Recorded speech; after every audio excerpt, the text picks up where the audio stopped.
ہم اپنی روح کو غذا کیسے پہنچائیں؟ تو یہ مسئلہ ہے نا، ایک ضرورت ہے نا ہماری. آج کی اس محفل میں وہ چند نکتے سمجھانے ہیں کہ جن سے روح کو غذا ملتی ہے، تاکہ ہم اس کو یاد رکھیں اور کوشش کریں ان اعمال کو زیادہ کرنے کی، روزانہ کرنے کی، تاکہ جسم کے ساتھ روح کو بھی غذا ملتی رہے. تو روح کی غذا اوپر سے آنے والے انوار و تجلیات ہے. چنانچہ سب سے پہلی چیز جس کی وجہ سے انسان کی روح کو غذا ملتی ہے، قرآن عظیم الشان. قرآن مجید کا پڑھنا، قرآن مجید کا سننا، یہ انسان کی روح کو غذا پہنچاتا ہے. اور دلیل قرآن عظیم الشان میں سے وَإِذَا قُرِئَ الْقُرْآنُ فَاسْتَمِعُوا لَهُ وَأَنصِتُوا لَعَلَّكُمْ تُرْحَمُونَ. یہ ترحمون کا لفظ سند ہے، سٹیمپ لگ رہی ہے، رحمت برستی ہے. اور وہ رحمت جسم کی غذا نہیں ہے، وہ رحمت دل کی غذا ہے، روح کی غذا ہے. جس قرآن مجید کو سننے سے رحمت برستی ہے، اس کو پڑھنے سے کتنی رحمت برستی ہوگی. یہاں تو کہا نا کہ جب پڑھا جائے تو تم سنو تاکہ رحمت برسے. تو سننے والے پر رحمتیں برس رہی ہیں تو پڑھنے والے پر کیا رحمتیں برستی ہیں. تو اس کا مطلب یہ کہ ہم روزانہ فجر کی نماز پڑھا کریں، تو پھر سورہ یاسین پڑھا کریں، قرآن مجید پڑھا کریں، فوراً اپنی روح کو ناشتہ کروانے کی کوشش کیا کریں. اس لیے ابن تیمیہ رحمۃ اللہ علیہ فجر کے بعد اشراق تک مسجد میں بیٹھے رہتے تھے. لوگ کہتے تھے کیا وجہ ہے، آپ نے ناشتہ نہیں کرنا؟ تو وہ فرماتے تھے کہ تم اپنے جسموں کو ناشتہ کروا رہے ہو، میں بیٹھا اپنی روح کو ناشتہ کروا رہا ہوں. تو اس کا مطلب یہ کہ فجر کے بعد تلاوت کا کرنا، تسبیحات کا کرنا، ذکر کا کرنا، یہ انسان کے لیے باطنی غذا کا ذریعہ بنتا ہے. ہم میں سے کتنے ہوں گے جو اس کی باقاعدگی کرتے ہیں؟ الا ماشاء اللہ. معمولی نہیں، یعنی کھانے پینے کا تو معمول ہے. گھر کا بچہ بھی بتا دے گا اتنے بجے ناشتہ ہوتا ہے، اتنے بجے دوپہر کا کھانا اور اتنے بجے رات کا کھانا. لیکن روحانی غذا کا معمولی نہیں. تو معمول بنانا ضروری ہے. جتنے لوگ اولیاء بنے اس دنیا میں، یہ وہ لوگ تھے جو معمولات کرتے تھے باقاعدگی کے ساتھ، تب ان کو وہ نعمت ملی. اتفاقاً نہیں کوئی ولی بن جاتا، اس کے پیچھے محنت ہوتی ہے، تب اللہ کی رحمت متوجہ ہوتی ہے. تو معلوم ہوا کہ ہم تہجد میں اٹھیں، فجر سے پہلے یا فجر کے بعد اس نیت سے یہ اعمال کریں کہ یہ چیز ہمارے لیے روح کی غذا بنے.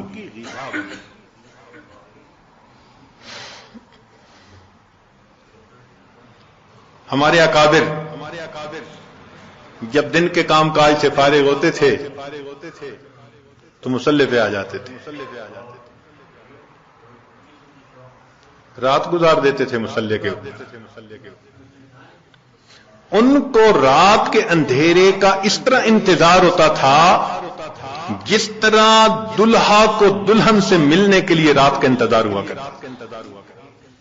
ایسے وہ رات کے منتظر رہا. عشاء کے وضو سے فجر کی نماز پڑھنا، رات کا بیشتر حصہ نوافل میں کھڑے رہنا، حتیٰ کہ ہمسائے کے لڑکے بچے ان کو چھت کے اوپر ایک مینارہ سمجھا کرتے تھے.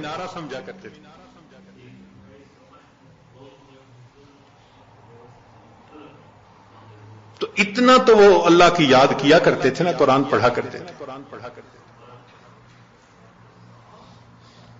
اور ہمارے قریب کے زمانے کے بزرگوں کا معمول ایک منزل روزانہ کا. اس عاجز کے والد صاحب حافظ نہیں تھے مگر پوری زندگی ایک منزل روزانہ پڑھنا ان کا معمول تھا. ہم نے بچپن سے لے کے اپنے بال سفید ہونے تک اپنے والد کو ہر جمعرات کو ختم قرآن کرتے دیکھا ہے. ہر جمعرات کو ان کا ختم ہوتا ہے. ناظرہ پڑھتے تھے تو معمول تھے ان کے. ہم بھی سوچیں اس کے اوپر کہ ہمارا بھی کوئی دن قرآن مجید کی تلاوت کے بغیر نہ گزرے. زیادہ نہیں کر سکتے تو چلو تھوڑا صحیح مگر کریں تو صحیح نا. یہ تو نہیں کہ کئی دن گزر جاتے ہیں قرآن مجید کئی گھروں میں کھولنے والا ایک بھی نہیں ہوتا. اخبار روز پڑھا جاتا ہے, ٹی وی روز دیکھا جاتا ہے, اور انٹرنیٹ کی مصیبت تو 24 گھنٹے کھلی رہتی ہے. اگر نہیں کھلتا اللہ کا قرآن تو اپنی روح کو غذا پہنچانے کے لیے ہمیں قرآن مجید کی تلاوت کا معمول روزانہ لازماً پورا کرنا چاہیے. بس یہ نیت کریں کہ ناشتہ چھوٹتا ہے تو چھوٹ جائے, قرآن مجید کا معمول نہ چھوٹے. اس پابندی کے ساتھ اچھا صبح نہیں پڑھ سکے تو شام پڑھ لیں. نبی علیہ الصلوۃ والسلام کی تو ماشاءاللہ سنت ہی یہی ہے.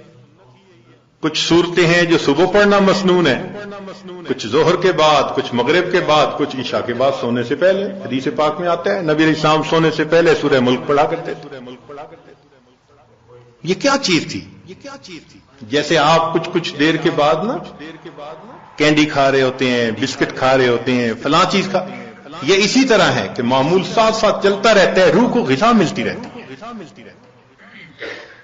تو جتنی مسنون صورتیں ہیں یاد کریں اور ان کو دن کے مختلف اوقات میں پڑھنے کی عادت بنا لیں. از خود غذا ملتی جائے گی.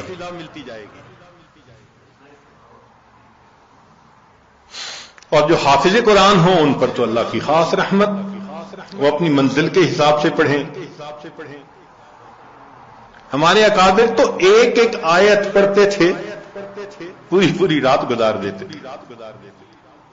پہلے یہ بات ذرا عجیب لگتی تھی کہ ایک آیت پڑھتے پوری رات, پھر ایک چیز نکل آئی جس کا نام ہے چنگم. ہم نے بعض بچوں کو دیکھا کہ جتنی دیر بیٹھے ہیں منہ چل رہا ہے. پوچھا بھئی یہ کیا مسئلہ ہے؟ کہنے لگے جی بس یہ چنگم ہے, اس کو چبانے میں مزہ آتا ہے. بھئی اگر ایک گھنٹہ ایک ہی چیز کو چبانے کا مزہ یہ پا رہے ہیں تو ہمارے اکابر بھی ایک آیت کو بار بار پڑھ کر کندے مکرر کا مزہ لیا کرتے ہیں. ان کو بھی مزہ آتا تھا. تو پہلی چیز جس سے ہم نے اپنی روح کو غذا پہنچانی ہے وہ کیا چیز ہے؟ قرآن مجید کی تلاوت کرنا. صرف ثواب کی نیت نہیں ہونی, ثواب تو ملے گا, یہ بھی نیت ہونی ہے کہ میں نے اس کو آداب کے ساتھ توجہ کے ساتھ اس طرح پڑھنا ہے کہ اللہ کی رحمتیں برسیں اور میرے دل کی ظلمت کو دھو دیں.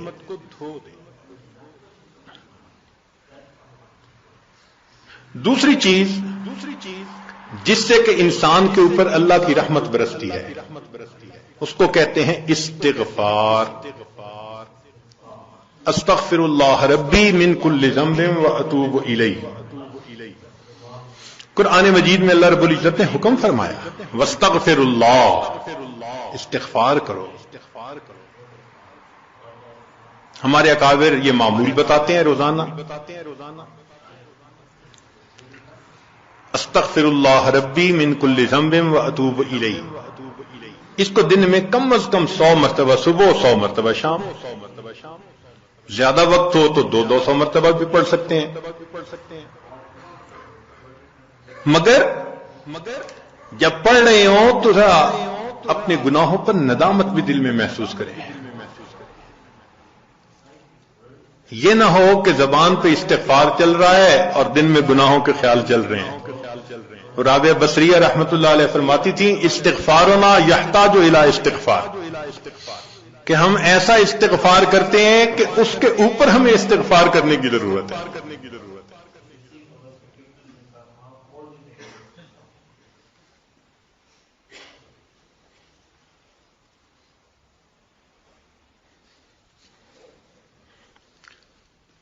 سبح برکف توبہ برلب دل پر از لطف گناہ، ہاتھ میں تسبیح زبان پہ توبہ اور دل گناہ کی لذت میں پڑا ہوا ہے، معصیت را خن میں آیت بر استغفار ما، میرے استغفار کے اوپر تو گناہ بھی کھڑا ہنس رہا ہے۔ تو ایسا استغفار نہ ہو، صحیح ندامت کے ساتھ ہم استغفار پڑھیں تو اللہ تعالیٰ کی رحمت برسے گی۔ دلیل قرآن عظیم الشان، بات پکی۔ اللہ رب العزت شاہ فرماتے ہیں لولا تستغفرون اللہ لعلکم ترحمون، قرآن کی آیت۔ اگر یہ استغفار کرتے تو کیا ہوتا؟ اللہ تعالیٰ رحمت برساتے۔ تو اس کا مطلب ہے یہ گارنٹیڈ بات ہے کہ استغفار کرنے سے اللہ تعالیٰ کی رحمت برستی ہے، انسان کے روح کو غذا ملتی ہے۔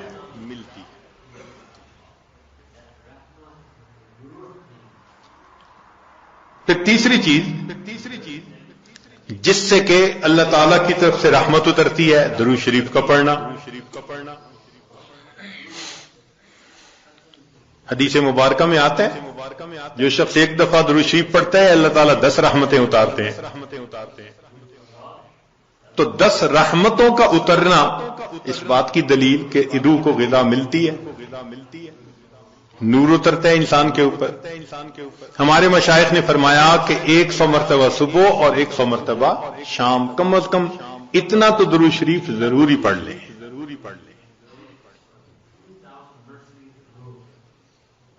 ایک صحابی رضی اللہ عنہ پوچھتے ہیں اللہ کے نبی صلی اللہ علیہ وسلم میں کتنا درود شریف پڑھوں؟ فرمایا زیادہ پڑھ، چوتھائی حصہ زیادہ پڑھو گے تو فائدہ زیادہ۔ اللہ کے نبی صلی اللہ علیہ وسلم آدھا حصہ، بھائی زیادہ پڑھو گے تو زیادہ فائدہ، 3 حصے فرمایا اور زیادہ تو 4 حصے۔ جب انہوں نے کہا کہ میں پورا وقت درود شریف پڑھنے میں لگا دوں گا، نبی اسلام نے فرمایا اذن یغفر لک ذنبک، تیرے گناہوں کو بخش دیا جائے گا اور تیرے غموں کو تیرے سر سے اتار دیا جائے گا۔ تو درود شریف کے پڑھنے سے اللہ تعالیٰ گناہوں کو معاف کرتے ہیں اور دھو دیتے ہیں۔ صدیق اکبر اللہ عنہ فرمایا کرتے تھے کہ ٹھنڈا پانی آگ کو اتنا جلدی نہیں بجھاتا جتنا جلدی درود شریف کا پڑھنا انسان کے دلوں کی ظلمت کو مٹا دیتا ہے۔ سیدنا علی رضی اللہ عنہ فرمایا کرتے تھے کہ اگر اللہ تعالیٰ اور اس کے رسول صلی اللہ علیہ وسلم نے تسبیح، تکبیر، تحمید، تہلیل ان کے فضائل نہ بتائے ہوتے تو میں اپنا پورا وقت درود شریف کے پڑھنے میں گزار دیتا۔ تو ہم بھی درود شریف پڑھیں، کم از کم 100 مرتبہ صبح اور 1 مرتبہ شام۔ اس سے کیا ہوگا کہ دل کو غذا پہنچ جائے گی۔ چوتھی چیز اللہ کا ذکر کرنا، ذکر لسانی یا ذکر قلبی، جیسا بھی معمول ہو، ذکر کے کرنے سے اللہ تعالی کی رحمت اترتی ہے۔ اور حدیث پاک سے دلیل نزلت علیہم السکینہ، ان کو رحمت ڈھانپ لیتی ہے، ملائکہ آ جاتے ہیں ان کے اوپر۔ جہاں لوگ مل بیٹھتے ہیں مختلف جگہوں سے آئے ہوئے اللہ کو یاد کرنے کے لیے، تو ذکر کرنے سے سکینہ کا نازل ہونا بھی اس بات کی دلیل کہ انسان کے دل کو غذا ملتی ہے۔ ذکر سے ذات کی محبت بھی پیدا ہوتی ہے. جتنا جس چیز کا تذکرہ زیادہ کریں اتنا اسے محبت ہوتی ہے. تو کثرت ذکر کا حکم اس لیے کہ اس سے اللہ رب العزت کی محبت انسان کے دل میں بڑھتی ہے. یہ نغمہ فصل گلو لالا کا نہیں پابند، بہار ہو کے خزاں لا الہ الا اللہ. ہمیشہ ذکر کرنا ہے، ہر وقت کرنا ہے. موسموں کے بدلنے کا اس پہ اثر نہیں ہوتا. اس لیے ہمارے اکابر صبح شام کا کچھ وقت تھا جس میں تنہائی میں بیٹھ کے اللہ کا ذکر کثرت کے ساتھ کیا کرتے تھے.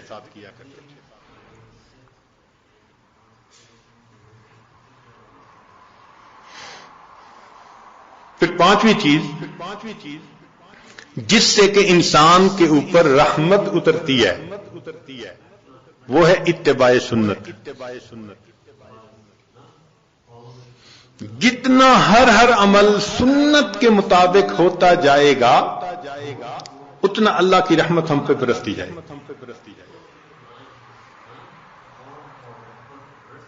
جتنا ہر عمل سنت کے مطابق. اس لیے ہمارے سلسلہ عالیہ نقشبندیہ میں بیعت ہونے کے بعد پہلا کام یہی بتاتے ہیں، ہر کام کو سنت کے مطابق کرنا. سر کے بالوں سے لے کے پاؤں کے ناخنوں تک اپنے آپ کو سنت کے مطابق ڈھالنا ہے. کیوں؟ ایک تو اجر ہے، ایک قرب ہے، اللہ کی محبوبیت ملتی ہے، اور تیسرا یہ چیز انسان کے روح کی غذا بھی ہے. دلیل قرآن عظیم الشان میں سے ارشاد فرمایا اطیعوا اللہ والرسول لعلکم ترحمون. اللہ اور اس کے رسول کی اطاعت کرو تو کیا ہوگا؟ تمہارے اوپر رحمت برسے گی. تو اتباع سنت سے بھی انسان پر رحمت برستی ہے.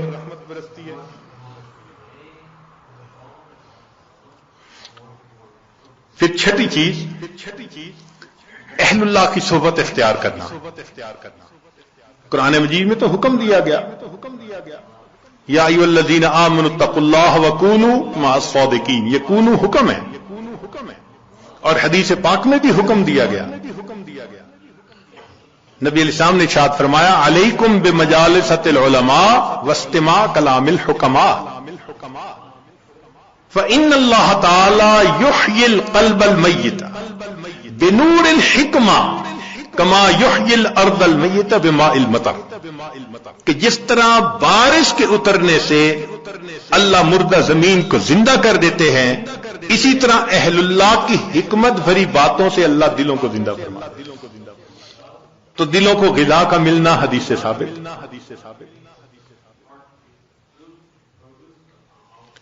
اس لیے تو فرمایا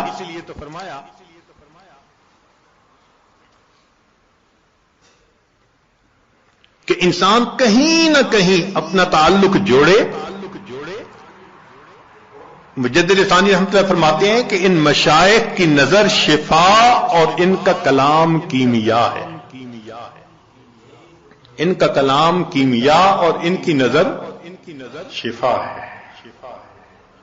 ہے وہی تیرے زمانے کا امام برحق.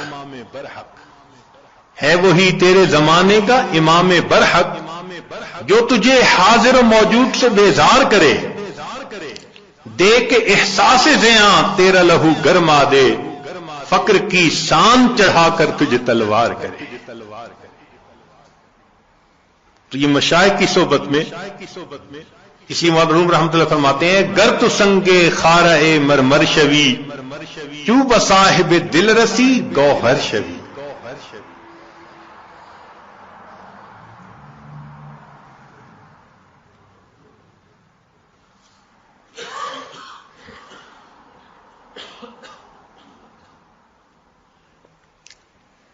چنانچہ علماء نے لکھا ہے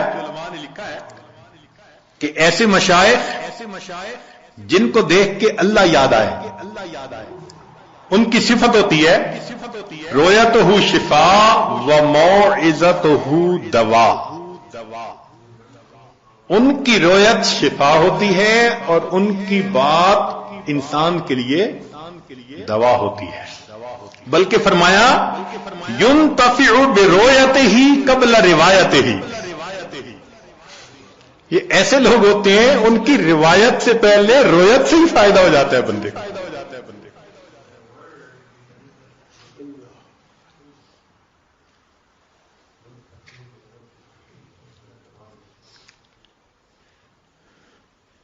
ساتویں چیز جس سے کہ انسان کے دل پر نور اترتا ہے وہ ہے تقوی کو اختیار کرنا۔ اس لیے ہمارے مشائخ جہاں اتباع سنت کا تلقین کرتے ہیں وہاں ساتھ گناہوں سے بچنے کا بھی حکم دیتے ہیں، بھی گناہوں سے اپنے آپ کو بچاؤ، اور گناہوں سے بچنا، مشتبہات سے بچنا، اسی کا نام تقوی ہے۔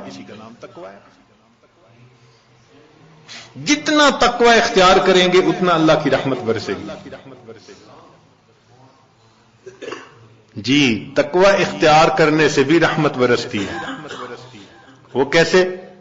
دلیل قرآن عظیم الشان، قرآن مجید کی آیت ہے، اللہ ارشاد فرماتے ہیں وَاتَّقُوا اللَّهَ لَعَلَّكُمْ تُرْحَمُونَ، تم تقوی اختیار کرو تم پر رحمتیں برسائی جائیں گی۔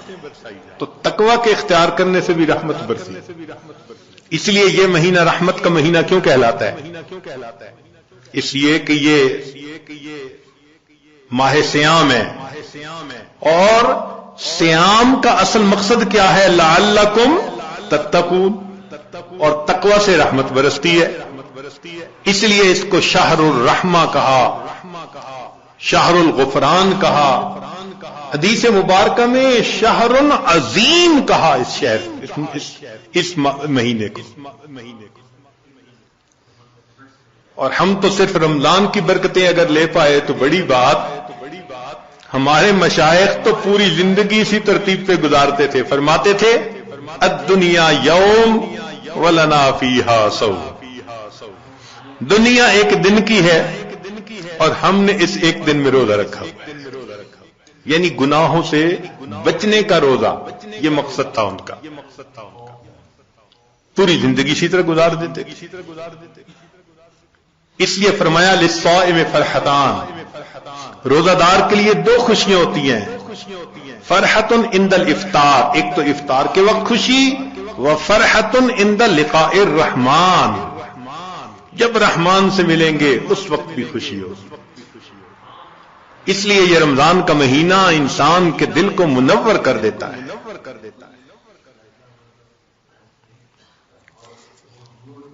ظاہر میں تو نظر آتا ہے کہ جی بھوکا رہنا پڑے گا،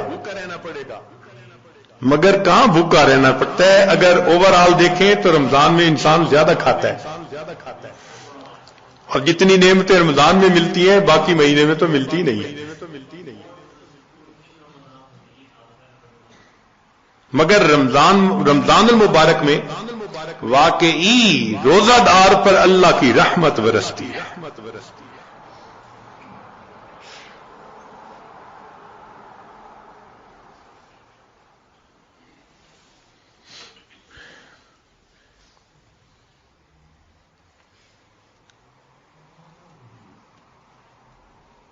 پھر نویں چیز کہ انسان اللہ رب العزت سے دعا بھی مانگے، یہ اعمال بھی کرے اور ان اعمال کو کر کے اللہ تعالی سے دعا بھی مانگے۔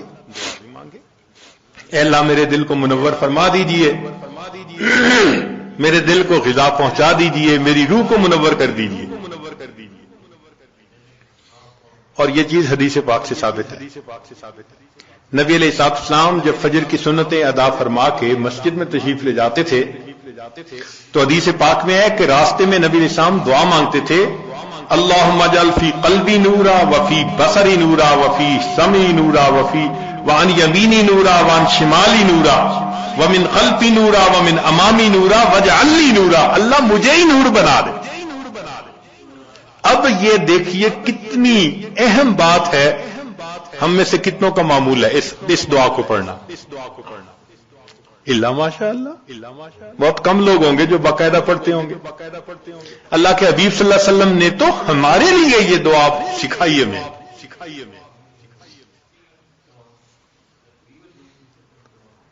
دنوں پہ دن گزر جاتے ہیں، مہینوں پہ مہینے، یہ دعا مانگی نہیں ہوتی۔ اللہ کے حبیب صلی اللہ علیہ وسلم دعا مانگ رہے ہیں، اللہم اجعلنی، اللہ مجھے ہی نور بنا دے۔ آج وقت ہے اس نور کو حاصل کرنے کا۔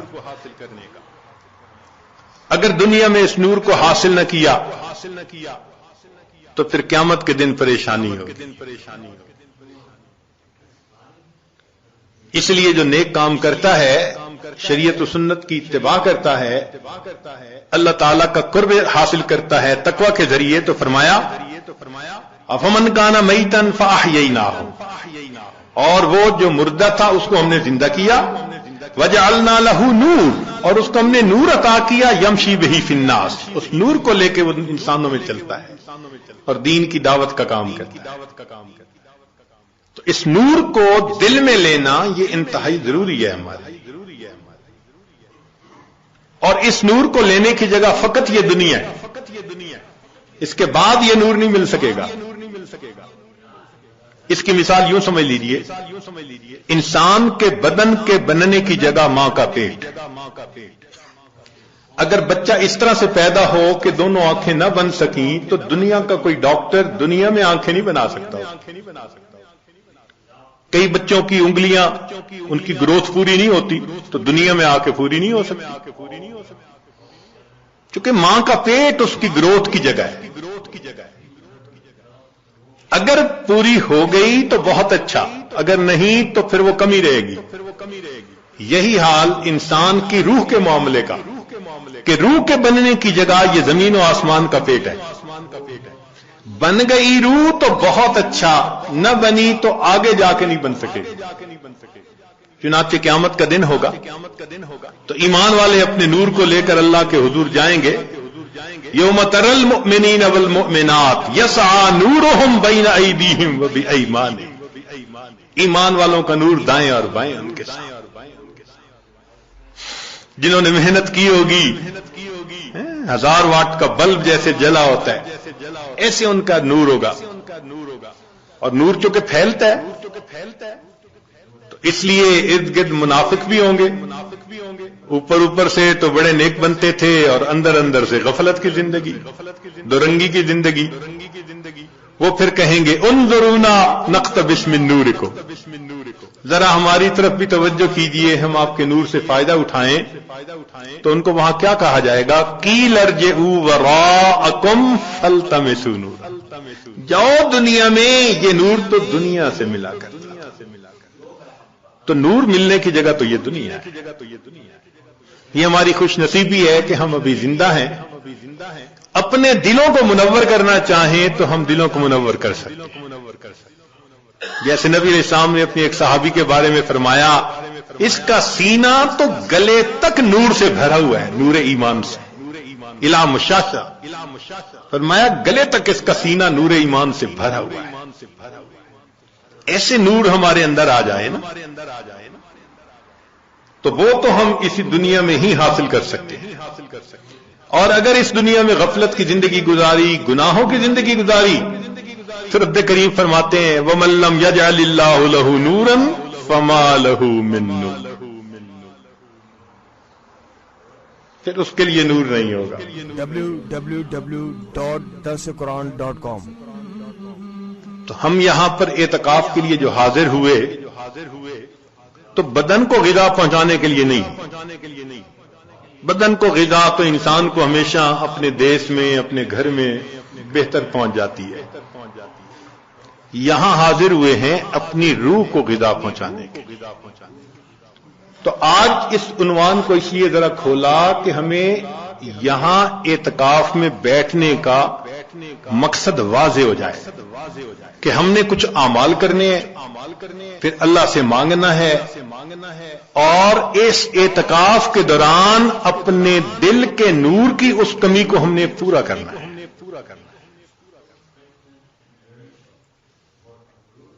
اور اگر اس کمی کو پورا نہ کر پائے اور زندگی کا وقت گزر گیا، پھر حسرت اور ندامت کے سوا کچھ نہیں ہوگا۔ ذرا سوچئے تو صحیح، قیامت کا وہ دن ہوگا جب انسان روشنی کو تلاش کرتا پھر رہا ہوگا اور اندھیرا ہوگا چاروں طرف. اور پھر اگر حکم دے دیا گیا کہ اس کو لے جاؤ جہنم میں، اللہ اکبر کبیرہ. روح البیان تفسیر میں لکھا ہے کہ 10 جانور جنت میں جائیں گے. ایک بقرہ گائے جائے گی جس کو ذبح کرنے کا موسیٰ علیہ السلام کو حکم ہوا تھا. یونس علیہ السلام کی حوت مچھلی، القبش اسماعیل علیہ السلام کا، ان کی جگہ جو مینڈا ذبح ہو گیا تھا وہ بھی جنت میں جائے گا. اجل ابراہیم علیہ السلام کا، جس کو وہ بھون کے لائے تھے فرشتوں کو کھلانے کے لیے. نملہ، سلیمان علیہ السلام کے لشکر کو دیکھ کر جس چیونٹی نے بات کی تھی، النمل ایتھا النمل ادخلوا مساکنکم، وہ چیونٹی بھی جنت میں جائے گی. ہدہد جس نے سلیمان علیہ السلام سے گفتگو کی تھی وہ پرندہ بھی جائے گا. صالح علیہ السلام کی ناقہ اونٹنی بھی جنت میں جائے گی، اور نبی علیہ الصلوۃ والسلام کی ناقہ بھی جنت میں جائے گی. اور عزیر علیہ الصلوۃ والسلام کا گدھا بھی جنت میں جائے گا. اور 10واں اصحاب کہف کا کتا بھی جنت میں جائے گا. اب ذرا غور کیجئے وہ کیا منظر ہوگا کہ یہ جانور تو جا رہے ہیں جنت میں، اور جس کو اللہ نے آنکھیں دی، دل دماغ دیا، نعمتیں دی، وہ انسان اپنی غفلتوں کی وجہ سے جہنم میں.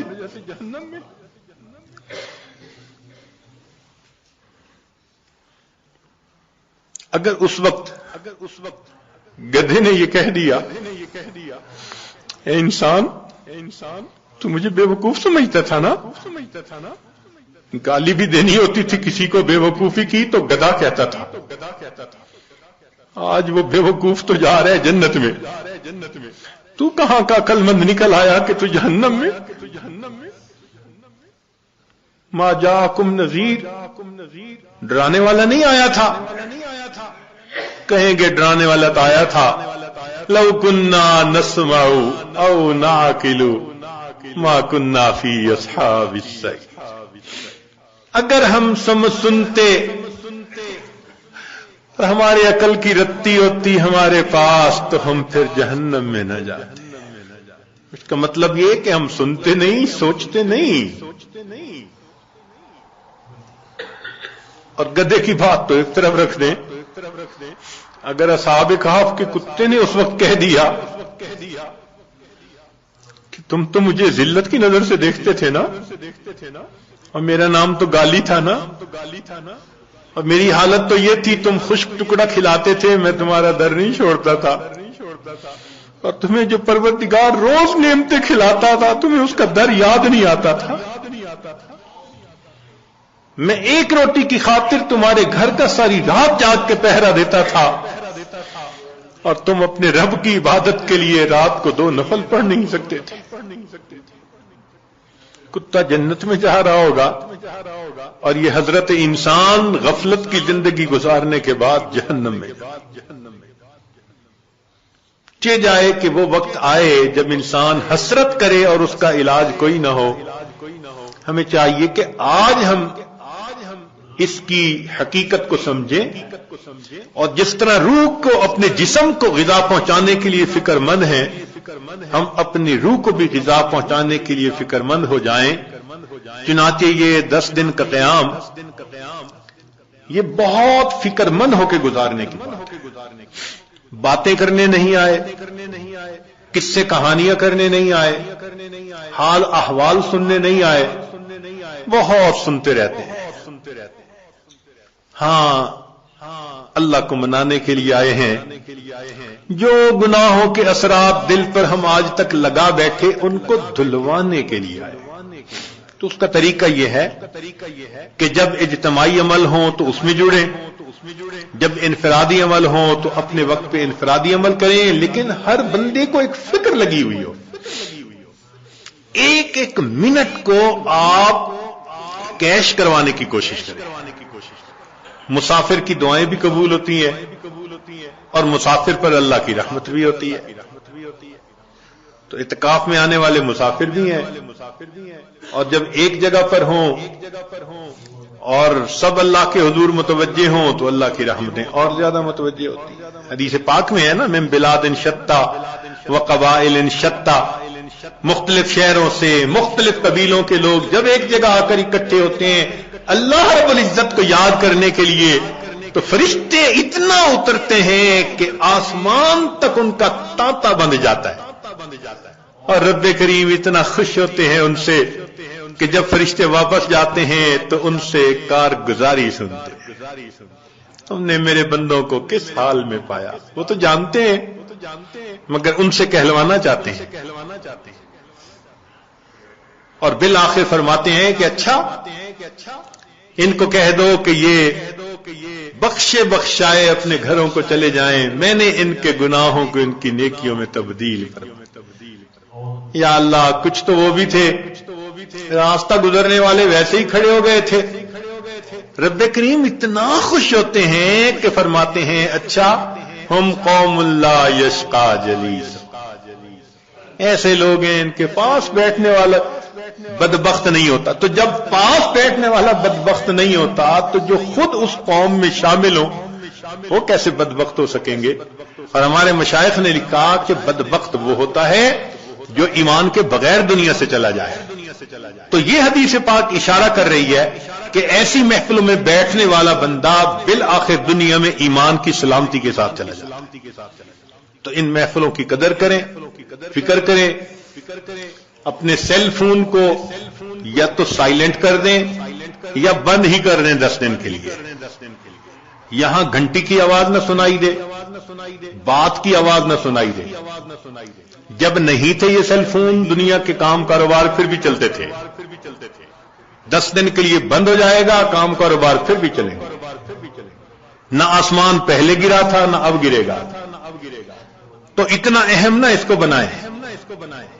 اب اس کو ایک طرف کر کے تلاوت میں لگے ہوں، تسبیحات میں لگے ہوں، نمازوں میں لگے ہوں، دعا میں لگے ہوں، اجتماعی عمل میں، بس ان اعمال میں، قرآن مجید کی تلاوت میں آپ لگے رہیں۔ اللہ تعالی ہم میں سے کسی کی عاجزی کو تو قبول فرما لیں گے نا۔ آخر اتنے لوگ جو ہیں کتنے ٹوٹے دلوں کے ساتھ یہاں پہنچے ہیں اور کتنے مجاہدوں کے ساتھ پہنچے ہیں۔ انتظام نہیں تھے، مشکل سے انتظام ہوا، چھٹیاں نہیں ملتی تھی، دعائیں مانگ مانگ کے چھٹیاں لی، کیسی کیسی کوشش کے بعد بالآخر یہاں پہنچے۔ اللہ تعالیٰ قدردان ہے، وہ یقیناً آنے کی قدر فرمائیں گے۔ تو ہم اپنے اس وقت میں اللہ تعالیٰ کی رحمت کو اپنی طرف متوجہ کریں، پروردگار عالم ہمارے گناہوں کو معاف فرمائے اور ہمارے اس 10 دن کو ہمارے لیے اپنے قرب کا ذریعہ بنائے۔ وآخر دعوانا